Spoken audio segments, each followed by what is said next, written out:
this week, I'll be talking to people from different walks of life, but they have one thing in common, being first-hand witnesses to the novel coronavirus pneumonia outbreak.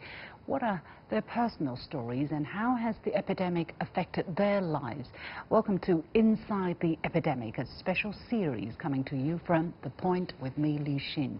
Our first guest has been involved in what's been dubbed another Chinese miracle. Leishenshan is one of 2 field hospitals built in Wuhan in record time to treat patients severely ill with the virus.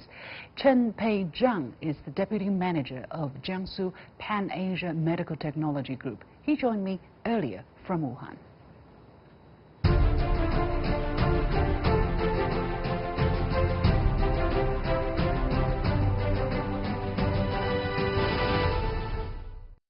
So, Mr. Chen, thank you so much for joining us.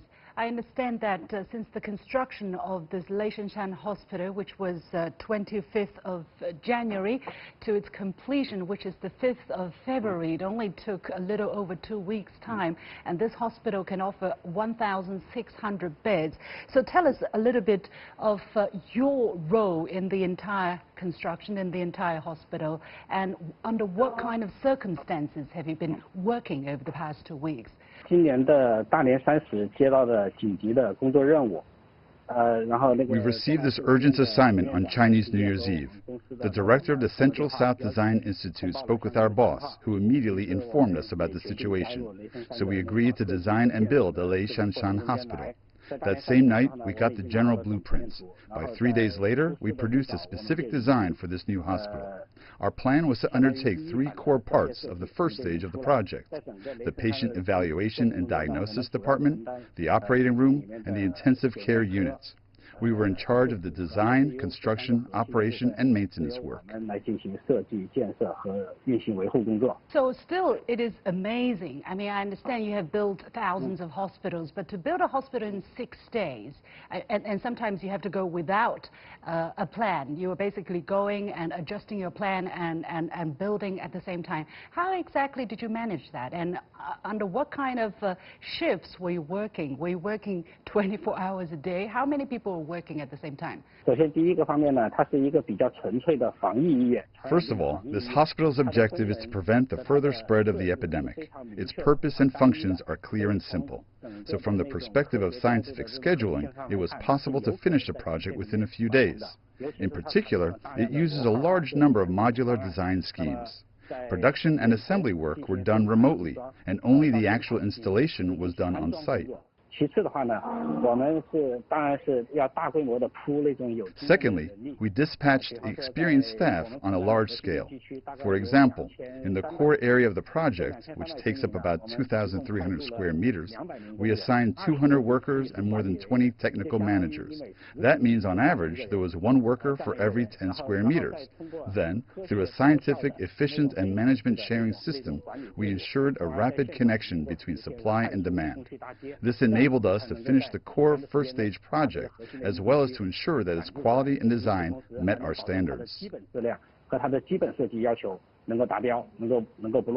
I want to ask you about the kind of mental preparedness or willingness, including on the side of the managers and on the side of the workers. When everybody was leaving the city, you basically had to go against the tide and go into the city, into danger. Did you have any difficulty when you were mobilizing the ordinary workers who had to, you know, possibly expose themselves to a dangerous environment? Did you have any such difficulties, and how did you overcome these difficulties? In the beginning, both our managers and workers were fearful of the virus. No one knew how serious the epidemic was or how infectious and lethal the virus is. Despite that, though, every one of us responded resolutely to the government's call and followed our company's instructions. Everyone actively volunteered and came to Wuhan. At the end of the day, I think this kind of passion comes from a sense of responsibility and duty.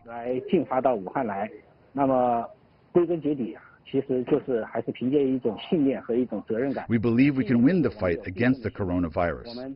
We defeated SARS 17 years ago, and we also defeated the Ebola virus. There's no doubt we'll eventually defeat this one as well.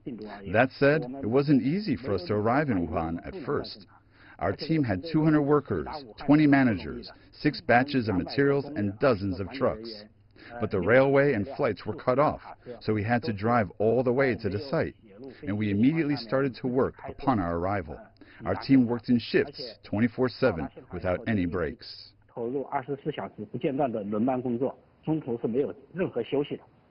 So I want to ask you about the protection. Details are very important for these workers and also for your management team. What kind of measure have been put in place to make sure that they don't get infected? And now many people are also asking, how will these workers and how are these managers, when they return to where they come from, will they be treated properly? Will they be, you know, allowed into their compounds, allowed back to their home because they just came from Wuhan? Sometimes we managers would joke around, saying that this hospital's construction site was actually probably one of the safest places in all of Wuhan. To get there, we had traffic checkpoints, which blocked out private, non-essential cars, and only allowed in engineering and materials-carrying vehicles. This way, we minimized traffic congestion and reduced the possibility of contamination. Second, we had frequent body temperature checkpoints on site, as well as mobile checkpoints to monitor our personnel at all times. Once an abnormal temperature was found, we took measures as soon as possible. Third, we distributed masks to our workers and managers on site, free of charge, twice a day. Meanwhile, we carried out sanitation throughout the day. So far, no large-scale infections have happened on the construction site. There were a few suspicious cases earlier, but most turned out to be false alarms. We hope that everybody, all the managing team and all the workers who have been so busy working so hard will all be safe and receive proper care and treatment. Thank you so much, Mr. Chen, and please do take care.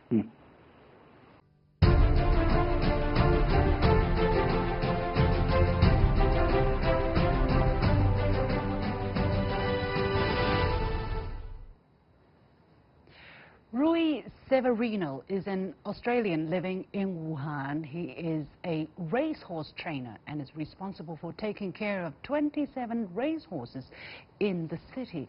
Though the coronavirus outbreak alarmed him, he decided to stay on. And he joins me now live via the phone from Wuhan. So Rui, welcome to The Point, and thank you very much for agreeing to do this.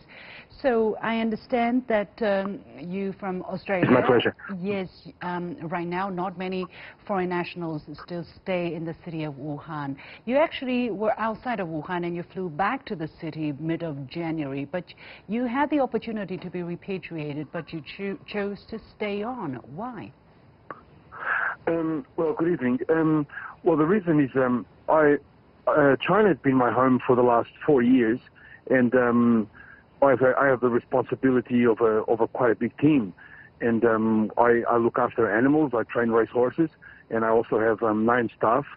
I work for a big Chinese company called Yulong, and we have 3 teams, and I'm in charge of 1 team. So going back and be repatriated and turn my back on them after they put their trust in me, there was just not an option. So how do you deal with the possible exposure to this virus? I understand there are people who are infected in areas close to where you are. So are you worried? How do you handle the situation? Well, of course I'm worried, and everyone is worried, but we do take our precautions, and we follow very strictly all the measures and the health control rules that have been imposed by the government, and we're all very supportive. So apart from using our regular daily masks, we also get screened going in and out every single day. Also, we go through an ultraviolet light room where we have to stay in there for a few minutes before we actually can go in and start our daily work, and the same procedure on the way out. Mm-hmm. How about your work? I mean, working with animals, has this epidemic affected that part of your work? Are these horses anywhere vulnerable towards this virus as well? To be honest with you, it's a question we ask every day, but our horses are very strong. They're athletes. They're in very strict training and feeding programs, and they exercise very well for regularly. So they have very strong immune systems. So we they are well cared by veterinarians all throughout the year. So they are always in good health. And our riders, our workers, we have a very active physical sort of work. So everybody also keeps fit, and so thank God till now everybody's in very good health. Bravo, bravo. Well, I want to ask you, what about your family and your friends back in Australia? They must be worried about you as well. How do you help them understand your decision, and how do you help them, reassure them maybe that you can get by with the situation? And how is the situation developing according to your understanding? Well, starting from my family and friends, they're naturally very worried, and in the beginning they also wanted me to leave, but after I explained my reasons, they've been very supportive. I also have a Facebook page that I constantly upload my daily videos and posts, and just try to reassure them that most of what they see on social media is actually not true, and also try to show them that, and they're just very supportive of my decision. And to answer your question, how do I see the progress? You know, I came to China when I was very young. I grew up in Macau with my family before I actually migrated to Australia.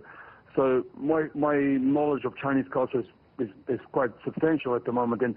But the last 4 years, and especially today, I've been so impressed with how the Chinese people supported these government measures, and that gave me a big assurance and made me feel safe, and to stay here with my team. So on a day-to-day basis, do you have some assistance, some help? I don't know your Chinese language ability, but I suspect you might have some obstacles. Are there help? Are there people coming to you, and you know, because of your profession and also where you come from, are you receiving any special treatment because of that? To be honest with you, not particularly special treatment. I'm fluent in Mandarin at the moment, and but the Chinese Horse Owners Alliance and also the Wuhan Jockey Club, as well as the company who I work for, Yulong Jockey Club from Shaanxi province, they've all been very, very supportive, not just of me, not just of my staff, but the whole 94 people that work daily at this training center, looking after close to 500 horses. And so we feel very well supported, and even up to today, every day they are supporting us, supplying us with face masks, disinfectant, everything. They have representatives that come almost every day to check up on us, and we, through WeChat, they're always in contact. So we feel very comfortable. Okay. Well, I wish you all the very best, and hope that everything will be better, and not too much of a price has to be paid because of this epidemic. Thank you so much, Rui Severino, for joining us. Thank you. My pleasure. Thank you. Thank you. So that was Rui Severino, a racehorse trainer from Australia living in Wuhan.